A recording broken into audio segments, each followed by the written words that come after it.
You were just a turd out there.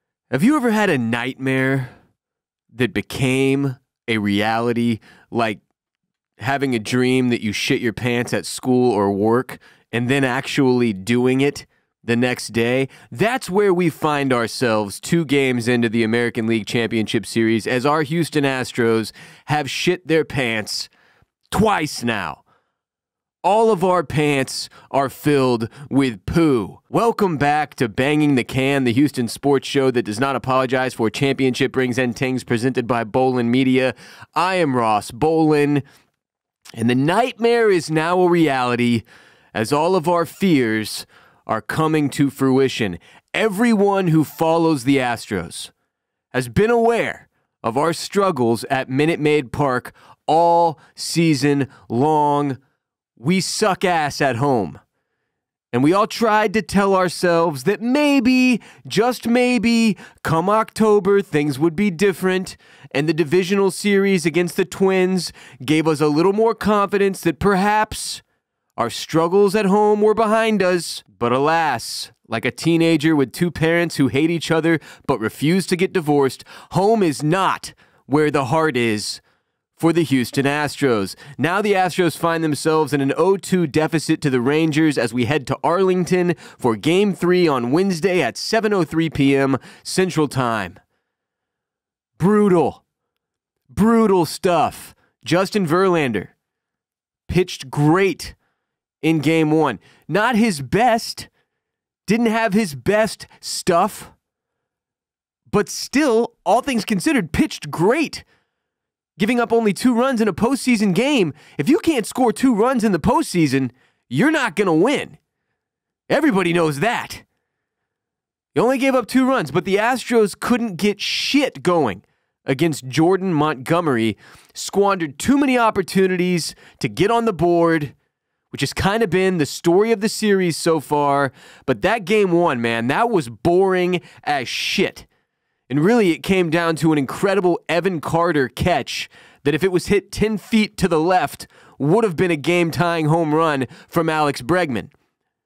Unfortunately, it was not 10 feet to the left, and Jose Altuve forgot to re-tag second base on his way back to first, so it resulted in an incredibly demoralizing double play that basically served as the nail in the coffin for Game 1.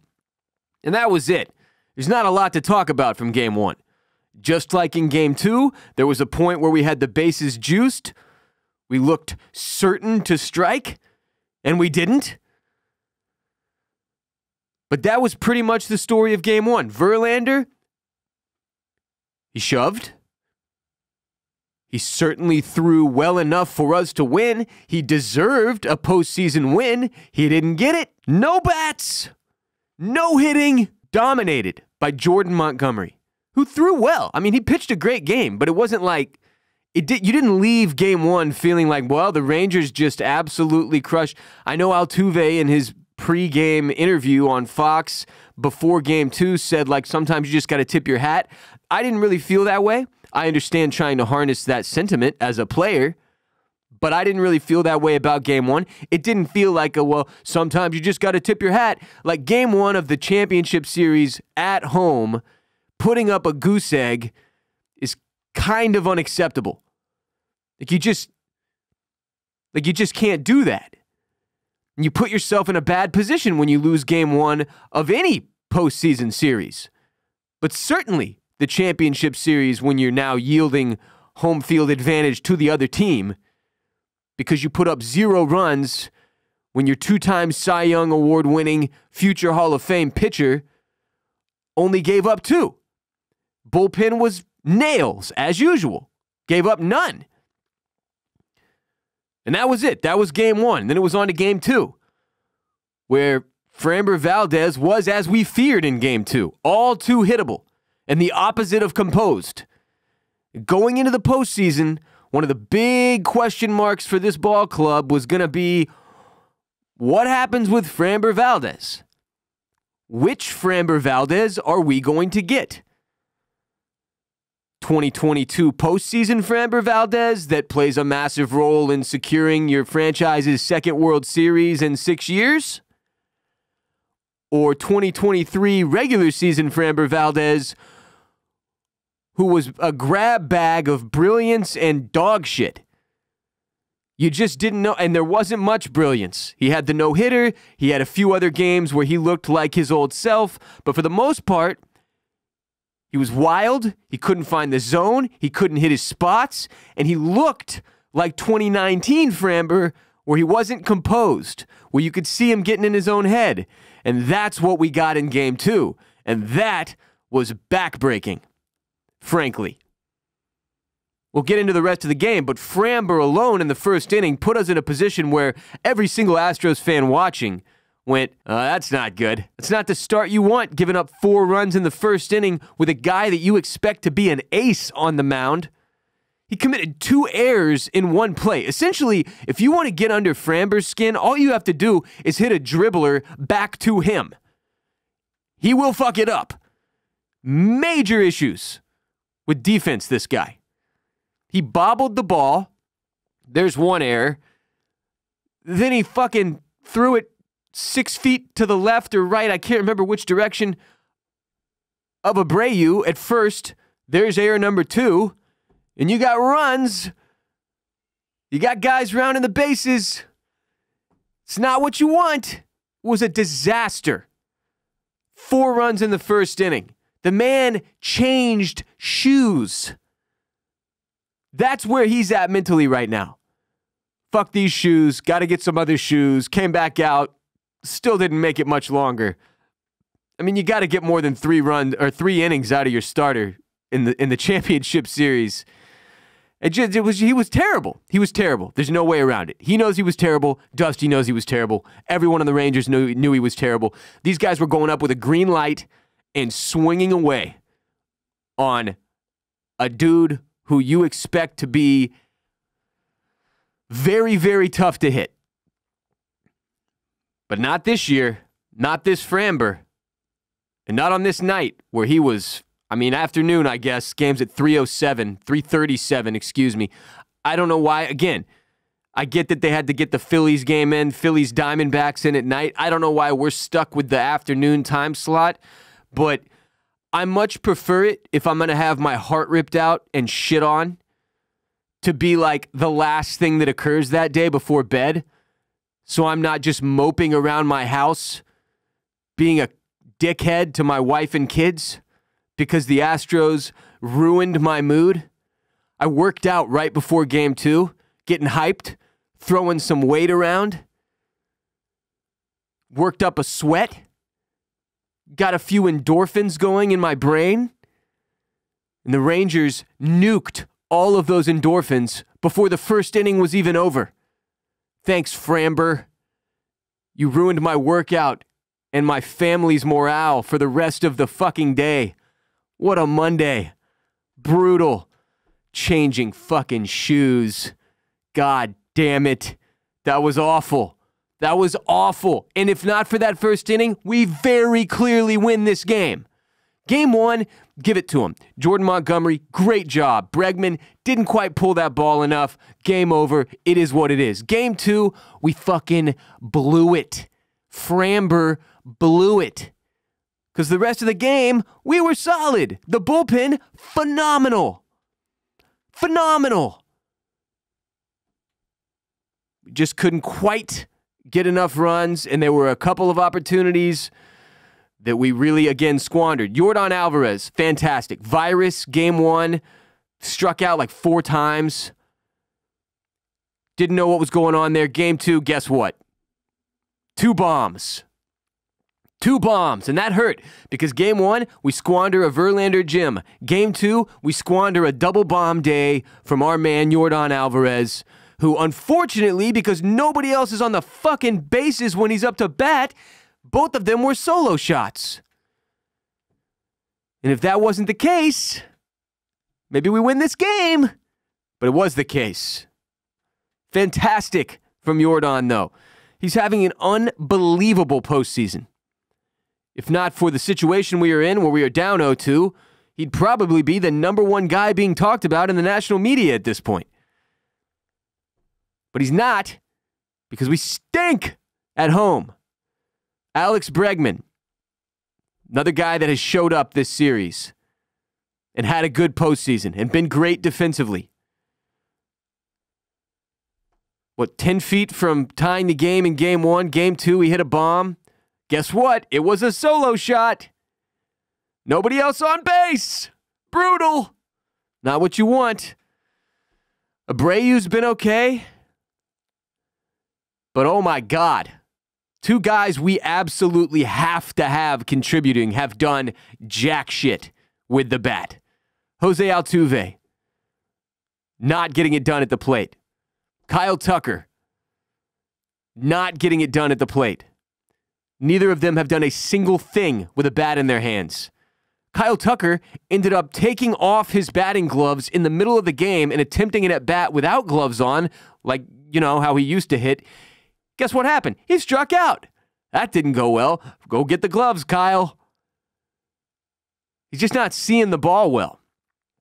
And he said he feels fine, healthy, no excuses, just not making contact. And that's been one of the frustrating things watching the bulk of our lineup attempt to hit in this series so far through 2 games.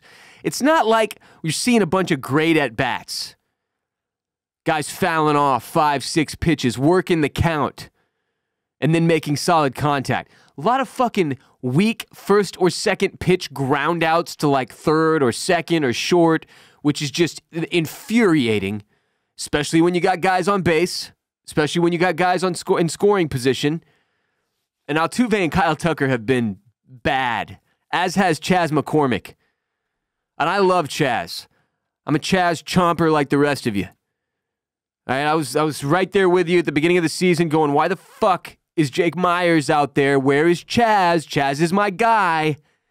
And it does feel like, I will admit, some of the things that were questioned about Dusty Baker's lineup management over the course of the season have kind of come and reared their ugly head here in the postseason. Like dudes didn't get quite enough reps or momentum or swings of the bat. And now you've got guys like Chas and guys like Yainer Diaz struggling mightily in the postseason, and it's hurting us badly. It's like there is, look, here's the thing though. I'm not in this camp with the rest of you where you're like, oh, I gotta have somebody to point the finger at. Oh, Dusty Baker, fuck you. I don't look at it that way. Like, if you're out there and you've got the bat in your hand, there is no excuse. You either do it or you fucking don't. There's no excuse. I don't care what happened in the 50 games prior. This is October. It's a clean slate. There is no excuse. That shit applies to Martin Maldonado, and it applies to Yainer Diaz as well.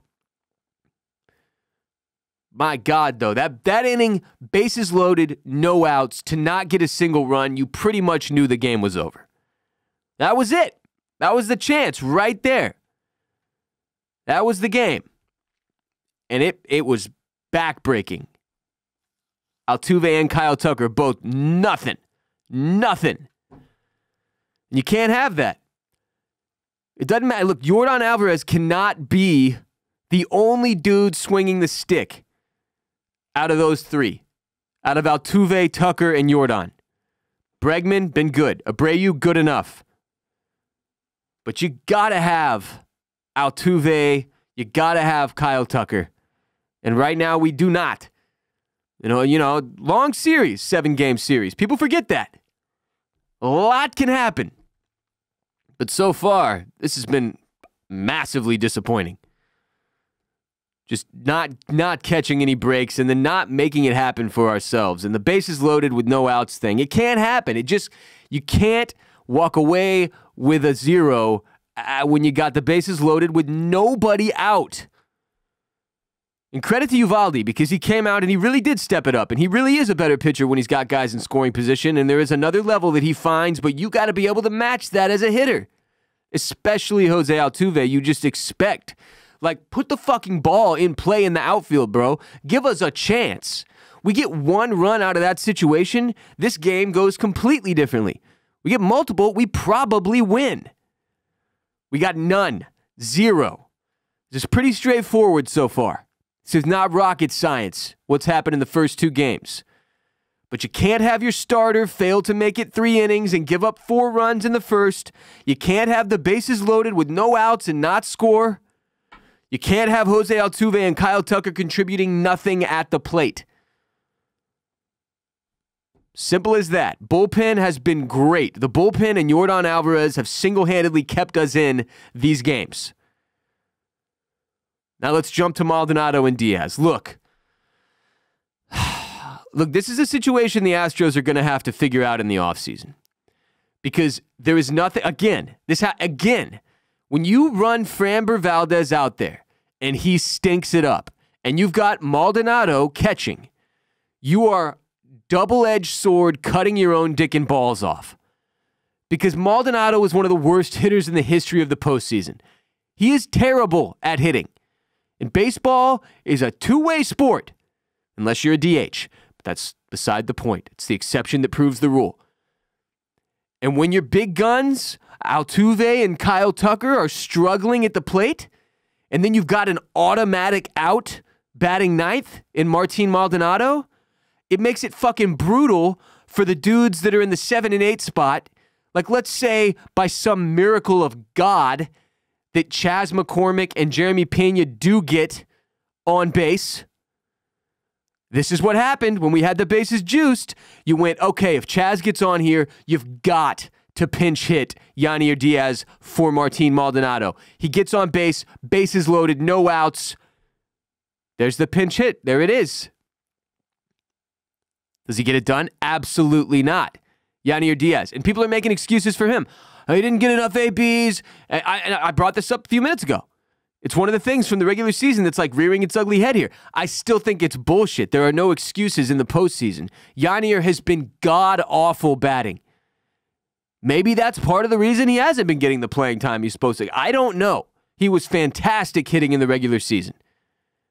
But the drop-off in a game, like from Maldonado's game-calling abilities to Yanier Diaz's in a game where Framber yields 4 runs in the first inning and looks lost out there, has to be pretty minimal by my estimation. So I don't know what the fuck we're doing there. I don't know what the fuck we're going to do moving forward. But like, yeah, right now, if you ask me, what would my preference be? It would be that Yanier Diaz catches every single game so that he's got as many at-bats as possible to find his swing, to see the ball well, and to produce on the offensive side of this shit. That is where I'm at. I love Maldonado. I get what he brings to the table, but like we're at a place now where it's like, look, there's not enough consistency with the rest of our hitting and hitters to just give away a fucking out by having Maldonado bat. Like, why can't he just sit in the dugout and teach Diaz everything he needs to know or whatever, show him how to work the iPad between innings, feed him the scouting reports? Like, that works, right? Because this shit is not it. Like, not if we're going to have other guys asleep at the wheel in the lineup, you cannot have Maldonado in the 9 spot doing nothing to help us. Because that makes it to where if the front half of your lineup doesn't produce, the second half is pretty much fucked because all the air is coming out of the sails every time Maldonado steps up to the plate. And that hurts. I don't have the answer. I'm just saying what we all already know to be true. This is a problem they're going to need to solve in the offseason because I don't want to watch another year of this. Who's it going to be? Or now we're pinch hitting. Now there's a new catcher in. Like, what the fuck? It's not consistent. It's annoying. And Maldonado is that bad at hitting. He is. Everybody that's been bitching about this, like, you're not insane.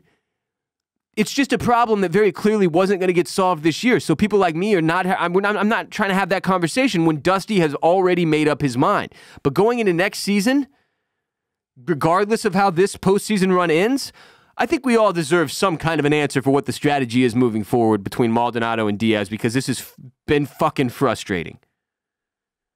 Everybody is frustrated. Those two guys are frustrated. The Astros have never come back from an 0-2 deficit to win a series in the postseason. It's never been done by this franchise.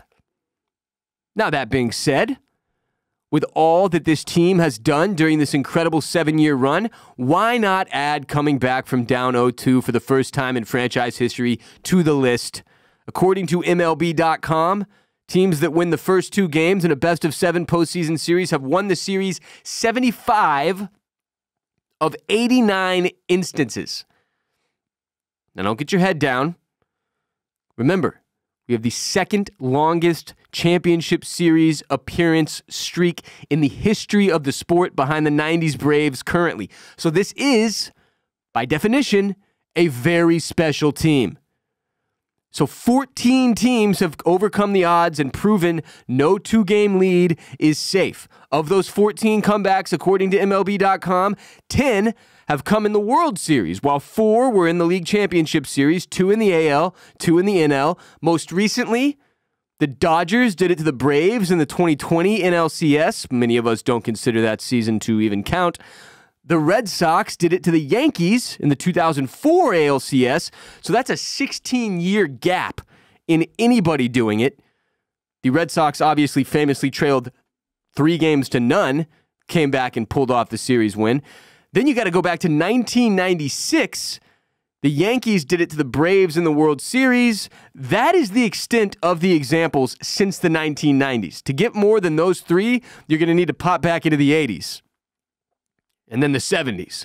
So the point is, it obviously takes a great team to pull this off. The good news is, we happen to have a great team. And this series is certainly not over, especially when you factor in the fact that the Astros were significantly better on the road than they were at home in 2023. We swept the Rangers in our last series of the season against them. We were 9-4 overall for the regular season against the Rangers. We've already seen the Rangers' 2 best pitchers. Scherzer is not the Scherzer he used to be. I'd be surprised if he makes it out of the 4th inning in Game 3. The Rangers' bullpen is incredibly unreliable, and now 2 games more run down. Christian Javier has been incredible in the postseason. That's our Game 3 starter. And all you have to do here is win Game 3, and suddenly this shit is a series again. Does it suck that we dropped the first 2 at home? Yes, obviously. Nobody is going to argue otherwise. I mean, that being said, Game 3 is obviously a must-win. This is the least shitty I have ever felt in an 0-2 hole, though. And it took me a minute to realize this. Like, during the game and immediately afterward, I was in a bad place emotionally. Like I said, vibes in the household were at an all-time low for the remainder of the day. But with all that this team has accomplished in the last 7 years, why not add this to the list? We have had the Rangers number for a considerable amount of time now. We won the stupid division when they fucked up and gave it to us. Again. We won the Silver Boot for like the 7th year in a row. We know where they struggle. Our pitching is our advantage. Our starting pitching depth is our advantage. Max Scherzer is an old, run-down shadow of his former self who can't stay healthy.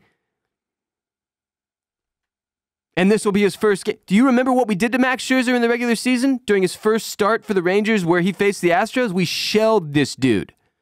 You win Game 3, and the math starts to look better.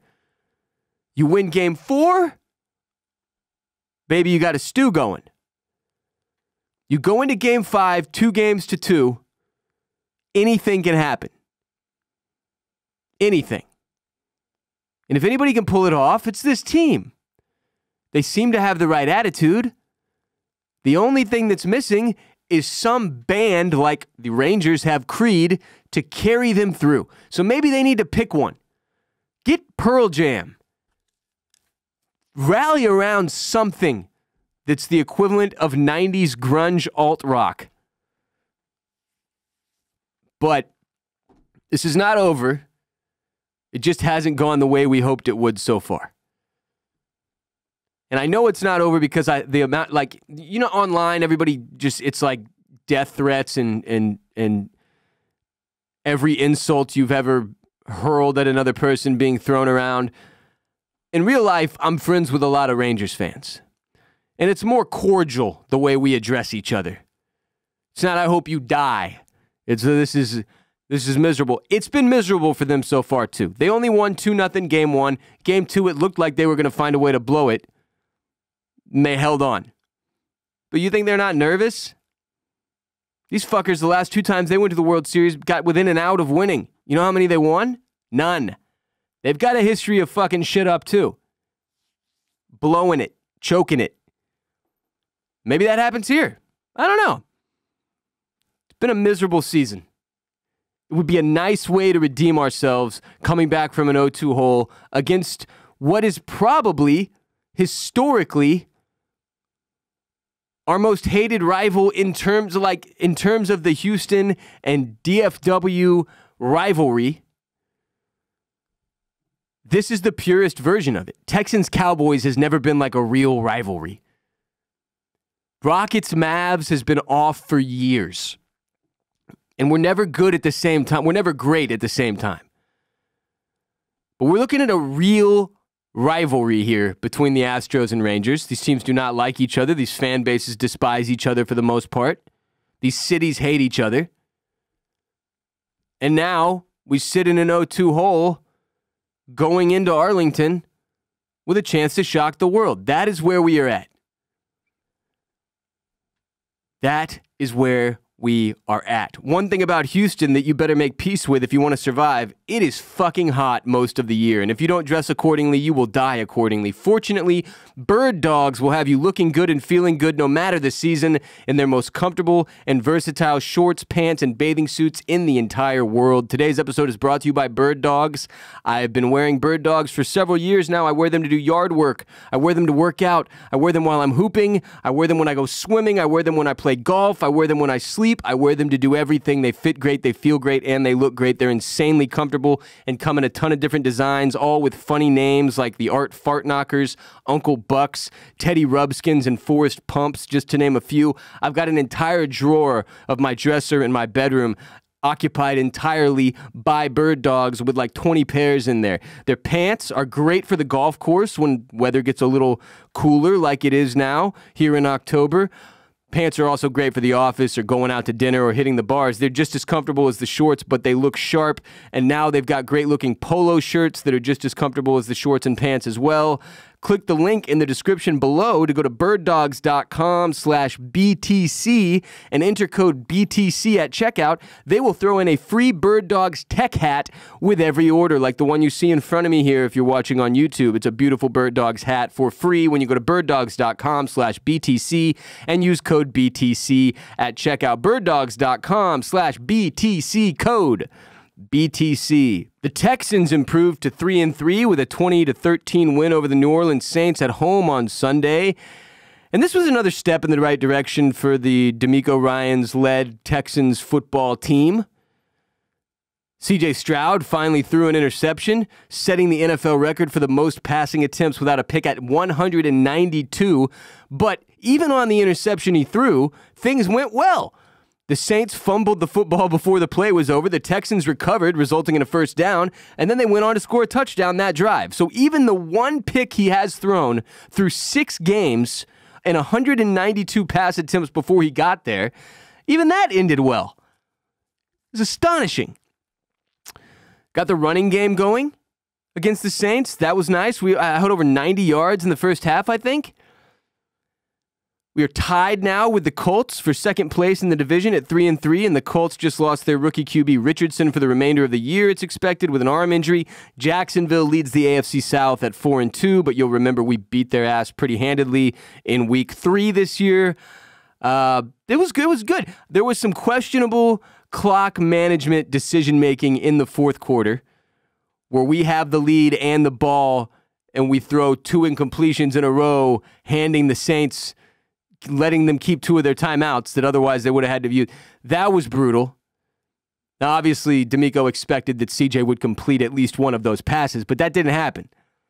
So there's still some areas where you're seeing D'Amico figure it out, get his footing, find his coaching style.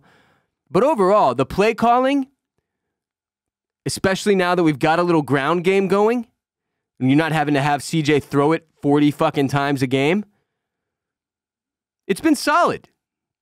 Special teams has been solid. Punter looks good. I mean, did anybody expect we'd be in a better place than 3-3 at the 6-game mark going into the bye week?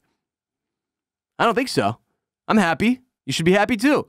This is the one little consolation prize as the Astros blow up the championship series so far, is that the Texans continue to look like they're on the right track, which is all I can ask for. They've won 3 of their last 4. That's frankly fantastic compared to what we've dealt with over the last several years. I don't think there's been a point where we won 3 games out of 4 in the last 4 seasons. So I'm very happy. We've got a bye this week, no game this weekend. Hopefully get the squad even healthier going into week 8 against the 0-6 Carolina Panthers. We'll play on the road in Carolina. Then we have the Buccaneers in week 9 at home. Those are 2 very winnable football games. If we sit at 5-3 through 8 games, that would be a massive testament to where this franchise is at. With the new head coach in D'Amico Ryans and a new rookie quarterback in C.J. Stroud. That would be awesome.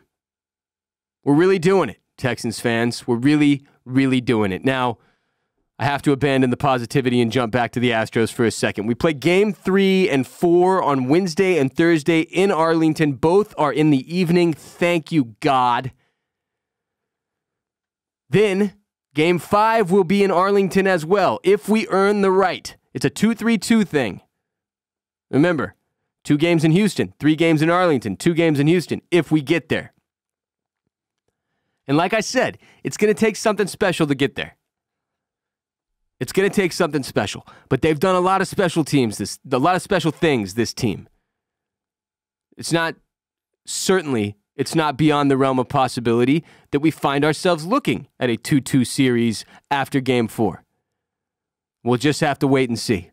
I will likely be back on Friday afternoon with another episode to discuss the outcome of game 3 and 4. And until then, we hope, we pray, keep up the positivity. Hopefully we travel well to Arlington. Hopefully some of you listening will be there. I wish I was. I don't go north, though. I don't go up there. I don't like it up there. Go Astros. That'll do it for today's show. Remember, every episode of Banging the Can is available on youtube.com/@bangingthecan. I appreciate those of you who are already there watching instead of just listening, subscribing, liking, commenting, talking with me in the comments. It means a lot. youtube.com/@bangingthecan. And frankly, even if you don't want to watch, if you're simply a podcast person, that's cool. I respect it. Fine.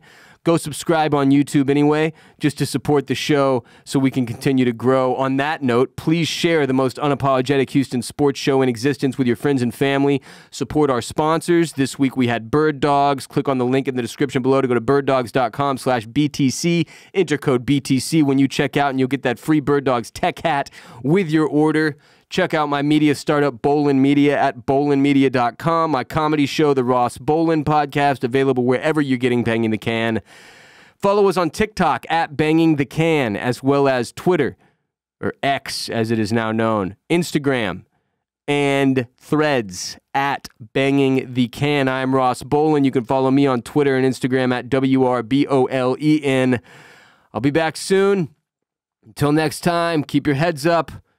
H-Town, stay down.